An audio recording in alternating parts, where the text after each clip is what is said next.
The order didn't just say, retire them, it said, execute them. In 2007, giant industrial claws ripped $38 million jets apart, limb from limb. Why? Because the Pentagon was terrified of one thing: a single bolt falling into the hands of Iran. This is the story of the secret network of spies, smugglers, and shell companies that built a black market empire to keep the forbidden F-14 flying.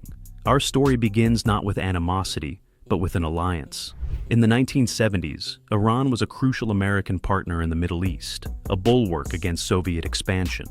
The ruler of Iran, Shah Mohammad Reza Pahlavi, was on a mission to modernize his nation and its military. But he had a problem. High over Iranian airspace, Soviet MiG-25 Foxbat spy planes were flying at speeds and altitudes that made them untouchable by the Shah's existing air force. He needed a weapon that could reach them, a guardian for his airspace. In a display at Andrews Air Force Base, the Nixon administration offered the Shah a choice between two of America's premier fighters, the F-15 Eagle and the brand-new, carrier-based F-14 Tomcat. While the F-15 was a masterful dogfighter, the F-14 offered something revolutionary.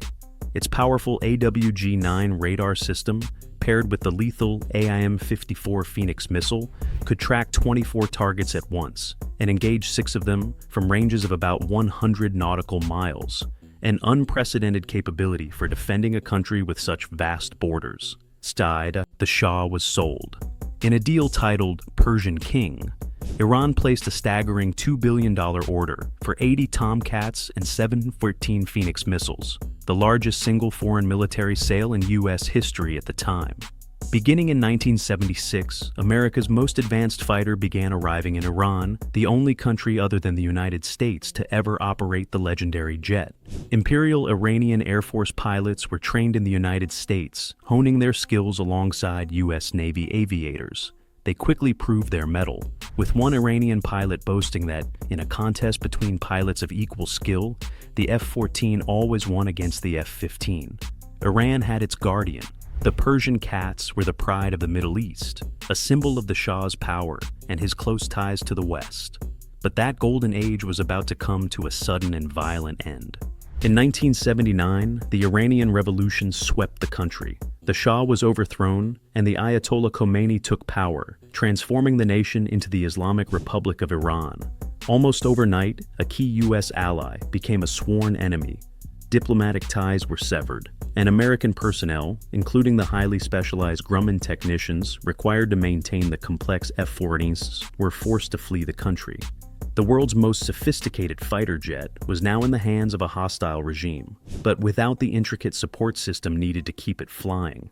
The US wasn't just worried about the plane, they were terrified of the AWG-9 radar. This was 1970s tech that could still lock onto American bombers from 100 miles away. Leaving it in Iran wasn't just a mistake, it was a national security nightmare. The fleet was in crisis, and many of its US-trained pilots, seen as loyalists to the old regime, were imprisoned or even executed. The Tomcats, once a symbol of prestige, now seemed destined to become rusting relics of a fallen alliance. Then, in September 1980, Saddam Hussein's Iraq invaded Iran, starting a brutal 8-year war. Suddenly, Iran was fighting for its life, and it needed every weapon it could get. The jailed Tomcat pilots were freed and reinstated, their skills now indispensable. Despite immense challenges, Iranian ground crews heroically managed to get a number of F-14s operational. What happened next was astonishing. Forced to rely on their own ingenuity, Iranian pilots and ground crews became masters of improvisation. They took to the skies and established a terrifying dominance over the Iraqi Air Force. While Iran claims its F-14 pilots shot down over 160 Iraqi aircraft, more conservative Western analyses confirm somewhere between 50 and 60 victories, still making it one of the most lethal fighters of the conflict. In one famous, though unverified, wartime story, an Iranian pilot allegedly fired a single Phoenix missile that destroyed 3 Iraqi MiGs at once. The Iranians were proving just how deadly the Tomcat could be, even when cut off from its creators. But this early success was sustained by a dwindling supply of parts cannibalized from other jets. The fleet was bleeding out, and America was about to tighten the tourniquet. As the years went by, the United States watched with growing concern. Its most advanced fleet interceptor was being operated by an enemy state, and worse, that enemy was proving incredibly resourceful. Washington was determined to ground the Persian cats for good. The primary weapon was a suffocating embargo on all military parts. But the black market was a leaky faucet. Then, in 2006, the U.S. Navy retired its own F-14 fleet. This created a new and dangerous opportunity for Iran. Retired Tomcats were sent to the military boneyard at Davis-Monthan Air Force Base in Arizona, a sprawling desert depot that became a potential treasure trove of spare parts. Federal investigations soon revealed that buyers for Iran were exploiting gaps in security at military surplus auctions to acquire sensitive components. Middlemen would misrepresent themselves to gain access, funneling critical parts to Tehran. The Pentagon's response was unprecedented and brutal. In 2007, it issued the order to destroy every F-14 left in the boneyard. Instead of just storing them, a contractor was paid nearly $1 million to systematically shred the entire remaining fleet. A giant mechanical claw tore the multi-million-dollar jets into 2-by-2-foot pieces, ensuring no usable part, from a landing gear strut to a simple bolt, would ever find its way to Iran.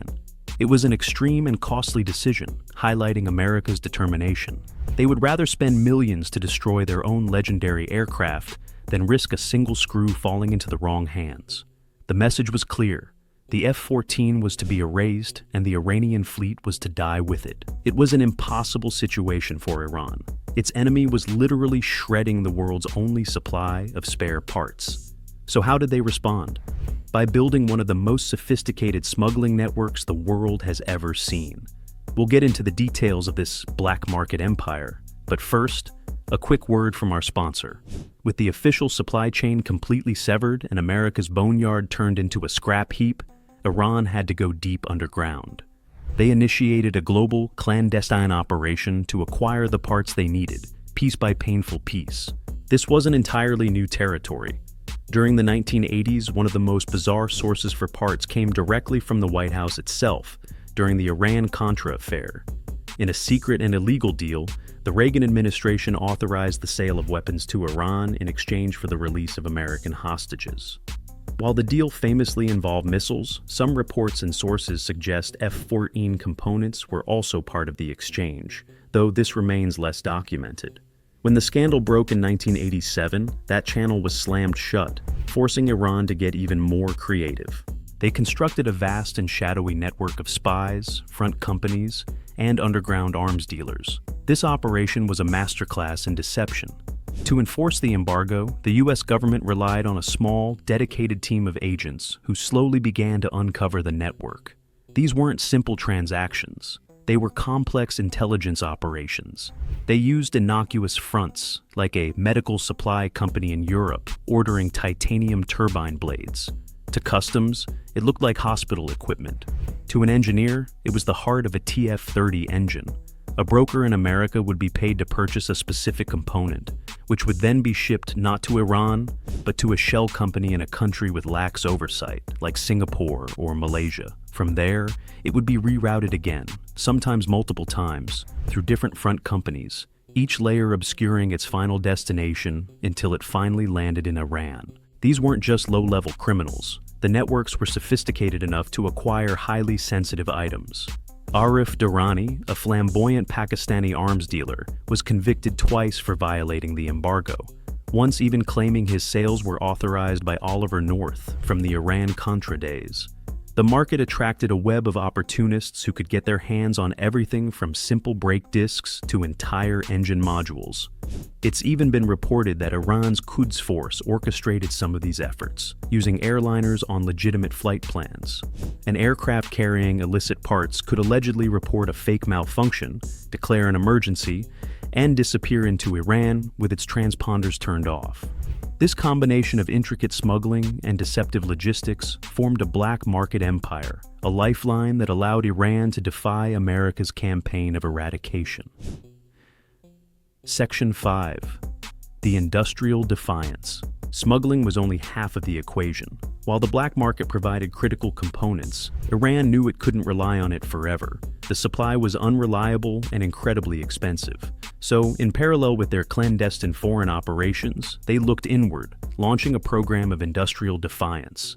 The goal was monumental: to reverse engineer and domestically produce the thousands of complex parts needed to keep the F-14s flying. This was an immense undertaking. A modern fighter jet isn't a simple machine.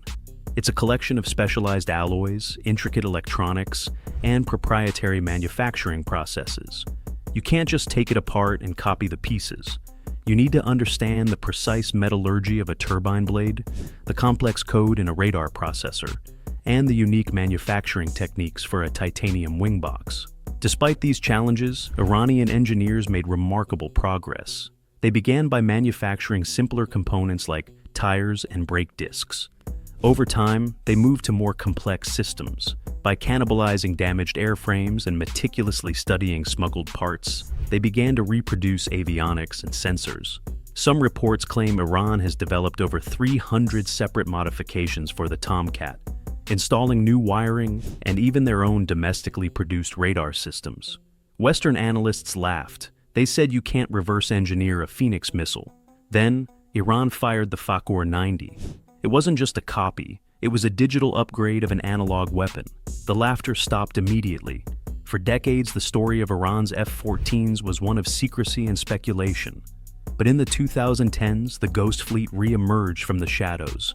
The world was given stunning, undeniable proof that the black market and the industrial defiance had worked.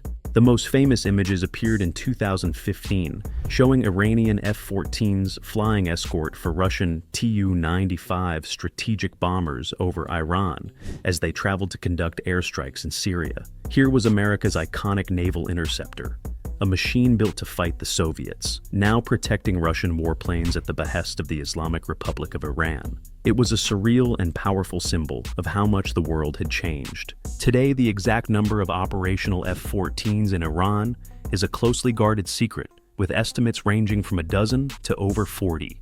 What is clear is that their role has evolved.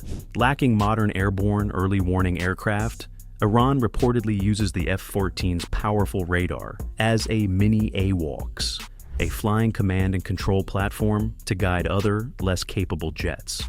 Though the airframes are now over 50 years old, their speed and powerful systems mean they still pose a credible threat. Iran has continued to announce upgrades, though these claims from state media are hard to verify.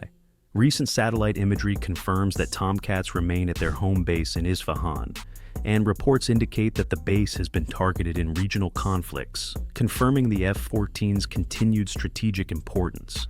The F-14 is a zombie. It should be dead. But because it's still flying, it's guiding modern missiles and embarrassing the world's superpower. The US shredded its own history to stop this, and it failed. The Persian cats can't fly forever. The airframes are old, and even with upgrades, they are being surpassed by newer generations of fighters. Iran is already working to modernize its air force, reportedly reaching agreements to acquire Russian aircraft like the Su-35.